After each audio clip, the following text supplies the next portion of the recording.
Damn, y'all. Wow. Great night of fights. Best night of fights for the UFC in this entire year of 2008 to this date. Amazing fights, competitive fights, just all around craziness. We've got John Fitch, who is officially the second toughest guy in the UFC. Only guy tougher than John Fitch is Minotauro Nogueira.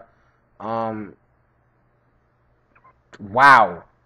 I'm going to start right from the top, and we're going to start exactly with what I'm talking about. George St. Pierre, in my preview, I was basically saying, I can't possibly see how this fight is going to go 25 rounds. George St. Pierre is going to do this. He's going to do that. He's going to do this. He's going to do all these different things, and he's going to pound on this dude, and the fight's going to end because nobody can take the kind of beating that is going to be delivered. Wow. Talk about half right, because Fitch took a beating.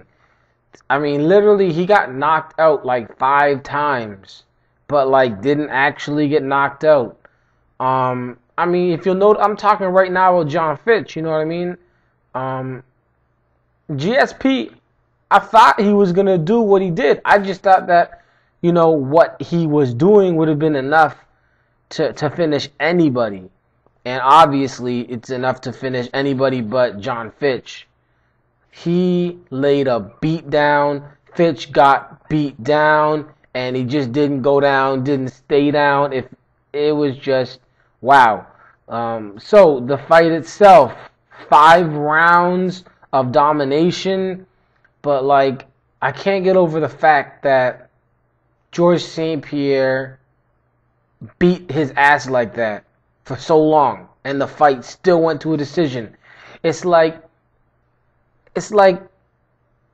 Fitch got stronger every round. After that first round, when like dude would have, if anybody else would have been hit with those shots, anybody else, they would have been out cold.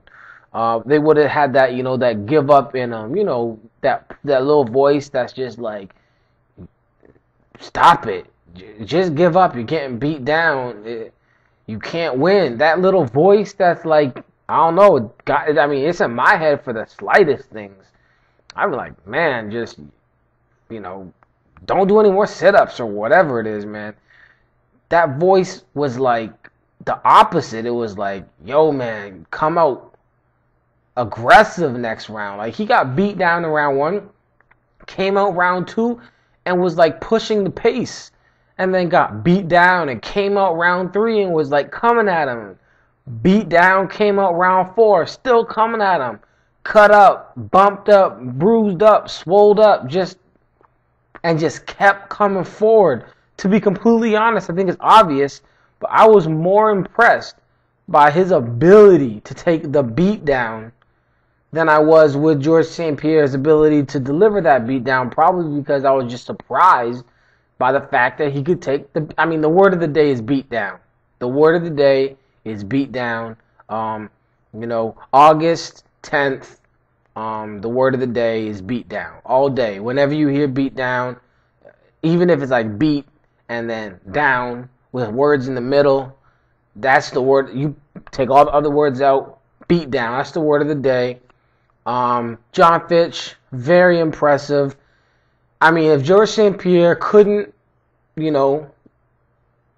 finish him after that crazy beatdown, I don't know who can in that division. I mean, really, I don't know. Maybe Cheick can maybe out-wrestle him or something like that. I don't know. But Fitch, he might stay undefeated against all opponents not named George St. Pierre. That's all I got to say about that. Excellent fight for George St. Pierre. Dominating. I'm going to say it like Goldberg, Mike Goldberg. His dominating showed dominance and so that he could dominate. You know how he does that dumb stuff. Like Anderson Silva's precision was precise. Yeah, dude was dominant, and he dominated. And wow, great fight. Awesome main event. This is proof, or further proof that for a fight to be an amazing fight, it doesn't need to have a finish. I wanted to finish. I would have liked to see him finish. I would have thought he would have finished after, that beatdown. But, it didn't happen. But it doesn't change the fact that it was still a sick-ass fight. So, yeah, that's the main event right there. Amazing fight. Now, what else do we got here? We've got Brock Lesnar versus Heath Herring.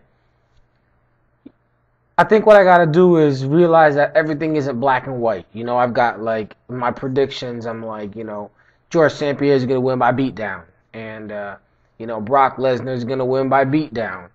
And, Lozon. What am I talking about? Because I think of the worst nicknames ever. And, like, Ken Flo is the second worst nickname ever. And the first worst nickname ever is J Lau.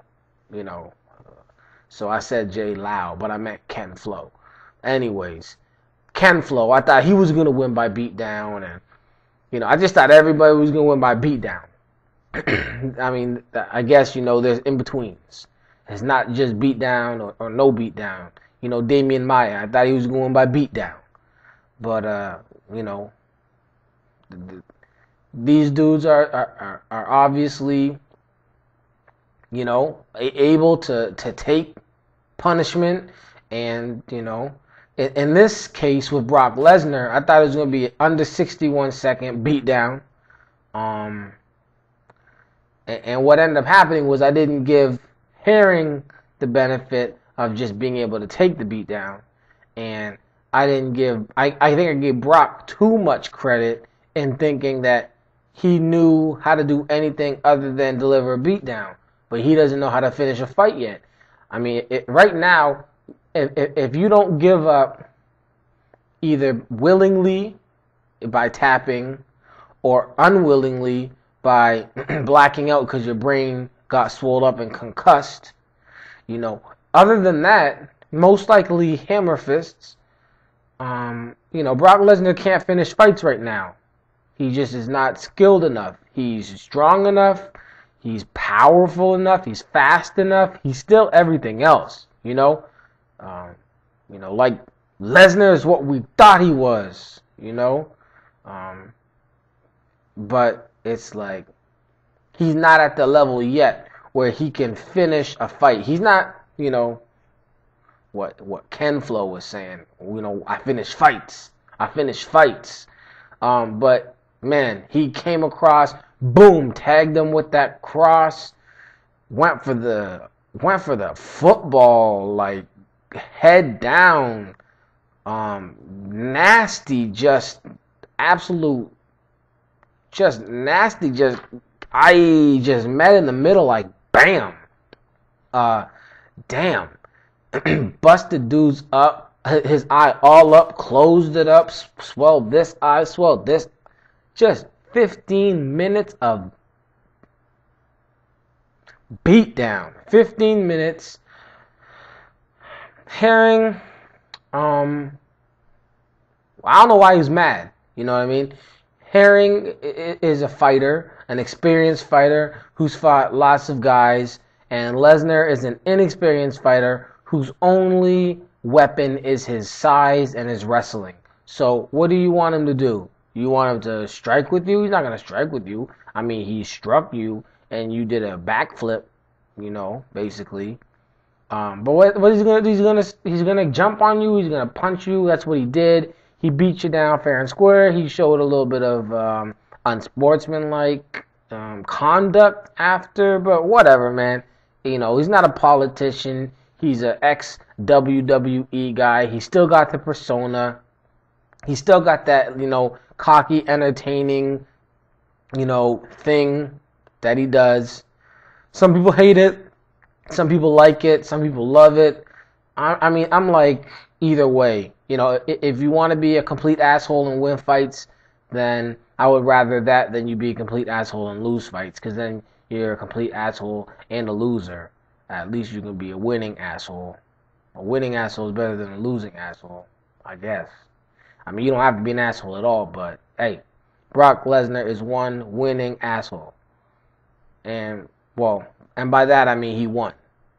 Not like he consistently wins. Anyways, where do they go from here? Brock Lesnar, I want to see him fight Cheick Kongo. He'll beat Cheick Kongo down. He'll jump on him. Cheick Kongo will have about 5 seconds to throw a knockout punch. I'm going to get to Cheick Kongo later about his ridiculous game plan. Lesnar, I don't know, man. I don't know. Put Lesnar up. I mean, it depends. Does the UFC want to see Lesnar win, or does the UFC want to see Lesnar lose? If they want to see him lose, put him up against Cain Velasquez. That'll be a big fight for Cain. It'll be his toughest opponent in theory, and you know, it would be a great win for Cain, and probably a loss for Brock Lesnar. And for what's his name? Sorry, man. It would be a loss for Herring, a win for Cain, and then Lesnar put him up against Kongo and have the beatdown of the year on Kongo. I can't stand Kongo, for the record. That dude's just, I mean, Lesnar's cocky and he acts stupid, but Kongo is cocky also, and he acts stupid, but it's like a different type of stupid. You know, at least like Lesnar went out there and did what he does for 15 minutes and beat somebody down. Like, Kongo went out there and like tried to take some guy down over and over again and had his hand in his crotch and didn't know what to do, didn't know why it was there. It was just there. You know, I'm going to get to that later. I liked the fight. I thought it was entertaining. It went 15 minutes. Some gamesmanship by Lesnar. 15 minutes of beatdown. You know, you take 25 minutes of beatdown and then 15 minutes of beatdown. You know what I mean? That's 40 minutes of beatdown. We're only in 2 fights. That's 40 beatdown ass minutes. All right, moving to the next one. Ken Florian versus Roger El Matador Huerta. Yo, I did not give Huerta as much credit as he deserves. Even in a loss, I am more than willing and happy to admit that Huerta is tough. He's much tougher than I thought.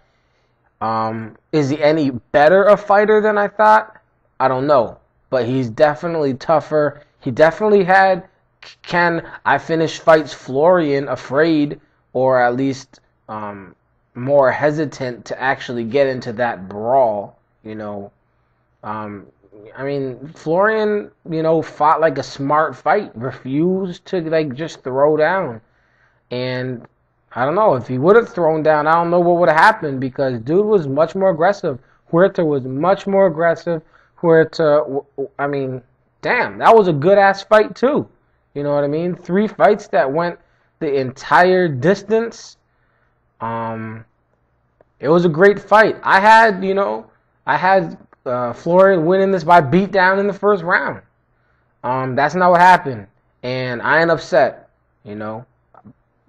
I was entertained by 15 minutes of excellent MMA. It was a really good match. Even in losing, even in defeat, Huerta, you know, he sent his message out to me. You know, I'm for real. I belong here. And, I mean, do I think, you know, he could beat BJ Penn? No. You know, do I think he could beat Sean Sherk? No. But, you know, he's a tough-ass dude. And that's what he showed me. Damn. You know, more beatdowns. It was a beatdown, you know, which is kind of crazy. This is the night of the beatdown. All right, now an undercard fight that we got to see. I don't know if it was a treat, you know, or if it was a trick, but it was Rob Emerson versus Manvel Gambierian. Now, When you are an athlete who makes money in a sport and you want to win and you put together game plans, shouldn't you put like some time into your game plan? Like, think about it first. Like, decide, do I really want to run across the cage like a bat out of hell with a height disadvantage, a reach disadvantage, and I'm not that good of a striker anyways? Do I really want to just run across the ring and throw ridiculous punches at this taller, longer dude? I mean, hire me. I don't know how much you pay, people to come up with tactics and game plans, but pay me. Next time you have a fight, Manny Gamburian, Manville to Anvil, fell hard, fell fast, splashed in the water, just splashed. Dude ran across the cage, through a hole. Come on, I don't even know. Do I really have to even go over this? And got knocked out in 12 seconds. And he was really knocked out right away, but tried to get back up, and dude was like, sit your ass back down. He was like groggy, getting up and doing just like that. Beat down. Again, this is the night of the beat down. That's it. Whether it's long, whether it's 25 minutes, whether it's 15 minutes, or whether it's 12 seconds, beat down. Beat down. Straight up. Where do they go from here? I don't know. Manny Gamburian, I don't know, man. Emerson, don't know. Don't really care. I would have liked to see Manny win. I predicted he would win. I thought it would be an easy fight for him, and it probably would have been if he would have had a game plan, but he didn't. So, I mean, I'm glad I'm not related to dude, because I'd have just been, like, disappointed, like, I don't know, like if your kid got, like, kicked out of high school forever, like, expelled, and you're just like, man, my son done screwed up again, punched the teacher in the lip for no damn reason, now he can't go to school. Like, that's how I would feel about Manny Gamburian, with zero game plan, running across like a fool, just getting tagged. Just, no. Dumb. Where do they go from here? I don't know. Stay on the undercard. Emerson's probably still going to stay on the undercard. I'm just going to move on. That was not a good fight at all. It was a beatdown, though, but it was not a good fight. Whew. All right. Damian Maia, Jason McDonald. This was sick. This is what I said it would be. Jason McDonald, I heard his corner was like, you got to go out there and you got to knock this motherfucker out. You got to do this. You got to do that. Don't go to the ground with this dude. Don't go to the ground with this dude. And this just, don't go to the ground with this dude. You got to knock him out. That was between the second and third round. Maia won the second round. Maia won the first round. Maia is handling business, and they're like, you got to knock this dude out. If you don't, you're going to lose this match. Don't go to the ground. What happened? Went to the ground. What happened? Choked out. Dude got owned. This was a jiu-jitsu beatdown. It was a jiu-jitsu beatdown. Damian Maia is here, and McDonald is somewhere down here. Now, there's a lot of other guys with jiu-jitsu that are, like, not even on the screen, like, down here. Like, way down there. But, nah, man, Damian Maia is here. He might even be above the screen. He might even be, like, up here. You know what I mean? Beat down. I mean, dude got owned. Damian Maia's control was sick. He was all over, just like, I got you a mount, and you can't get out, and you're trapped, and that's it. And I'm going to elbow you, I'm going to punch you, I'm going to bust your face up, I'm going to handle business, I'm going to go for submission, you're going to get out, but that's okay, because we're just going to repeat.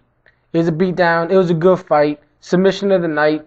I think I said that Damian Maia would get submission of the night in the second round, but I think he got in the third round. Regardless, sick fight, another beatdown, submission beatdown. It is a great fight. The whole night, just real good. All right, now we're on to the undercard officially. Actually, no, we saw the Cheick Congo fight, so I'll talk about that real quick. Can somebody tell me why Cheick Congo thinks he's a wrestler? Why? Why is he trying to do takedowns up against the cage? You're in there against a striker, or a guy who thinks he's a striker, or is a striker, but just not against other better strikers. I don't know. Congo was given this match most likely so that he could look like a beast and just walk up and kick and punch and do his thing. And he was trying to take dude down, and then would take him down. I had no idea what to do. I already saw this. It was against Herring. Took the dude down, and it was like a competition of who could put themselves in the worst possible position and still not lose the fight because the other guy was completely incompetent on the ground. Herring's ground game is that of somebody who's never done jiu-jitsu. If you do jiu-jitsu for 2 weeks with somebody who has a purple belt, you will know more apparently than what Congo knows on the ground. I have Congo put himself in a standing guillotine. Dude wrapped it up tight. And I'm talking, he put his neck all the way through. It wasn't on his chin or his cheek. It was like a deep-ass guillotine, standing guillotine. He put his head there. I'm going to take him down by, grabbing his nuts and his shorts. And I'm going to put his head under his armpit. And I'm going to just put myself in this standing guillotine. And somehow he got out. And he just put his head right back in. I don't know what animal has the shortest memory, but it's got to be Cheick Congo. Because the dude was I don't understand. So anyways, he finally realized, oh yeah, I forgot I'm not a wrestler. Oh, I forgot I suck at jiu-jitsu. So I guess I'll throw a punch and knock the dude out. This is what should have happened a lot faster. Beatdown. It was an ugly beatdown. The other beatdowns were nice. One of them was quick. This was an ugly beatdown. What should happen next? Evanson, I don't know, a smaller show that's not called the UFC that I don't have to watch. That's next for him. No disrespect. I'm saying, go get a win against somebody in some small town and come back later when you know how to complete a guillotine that somebody gave you. You got a purple belt, it says. You got a purple belt. Why? Because you washed it with purple clothes and it used to be white? That's not a joke. Don't laugh. It wasn't supposed to be funny. If you thought it wasn't funny, good. Because it wasn't supposed to be. It's serious. Dudes are giving out belt colors too easy. If he has a purple belt and you can't choke out a dude that gave you the submission. That's like me just sticking my arm out and saying, arm bar me, and you can't do it. You can't get a blue belt if you can't complete a submission that somebody gives to you, that they give to you. I'm not talking about taking it. I'm talking about giving it. I'm not talking about taking. Evanson, go away. Cheick Congo, go get massacred by Brock Lesnar, and then you go away or something, or get better. Maybe go away and get better, come back. But don't make me watch these guys completely look like amateurs in certain areas of the game. I don't care if you're a world-class striker, which you're not. You don't try K1 and try and fight Semi Shield or Badahari or Bunjaski or Labanner or I don't know, even a lightweight. Don't know. So you're not a world-class striker. So, but you should be. Anyways, man, that's annoying as hell. Fight Brock Lesnar, get taken down. That's what a wrestler will do to you. Wrestlers will beat you down, Congo, and and learn from it. Maybe you'll learn. Maybe that's what you need. is Brock Lesnar to fold you in half with the takedown. This is Congo. This is Lesnar. Wait, there. Congo, Lesnar. Alright. Anyways, that's that. Go away. Come back when you guys work on your stuff. Undercard, Andre Guzmão against John Jones. I picked Guzmão. John Jones ended up taking it. Took it by decision. I thought Guzmão was going to take this. I think I said, what did I say would be? Maybe by submission. What did I say was going to happen with this one here? I forget, to be completely honest. I shouldn't be expected to remember all this stuff. So I got to look. Oh, damn. I said KO. I said he was going to get KO of the night. That's a stretch, but that's what I said. Ben Saunders against Ryan Thomas. I thought Ryan Thomas was going to get one of his triangles. The dude gets triangles a lot. He triangles people. He actually put him in a reverse triangle at one point in the first round, but that's the closest it ever came to a triangle. Ben Saunders ended up taking this fight. How do you do this? Dude, I'm just, I'm going to be straight with you. I didn't see this fight. So I'm just looking at the Sherdog Fight Finder, not Fight Finder, the play-by-play. I'm going to watch this when they get uploaded on my site. Yep, beat him by Kimura. Ben Saunders won. Congratulations, Ben Saunders.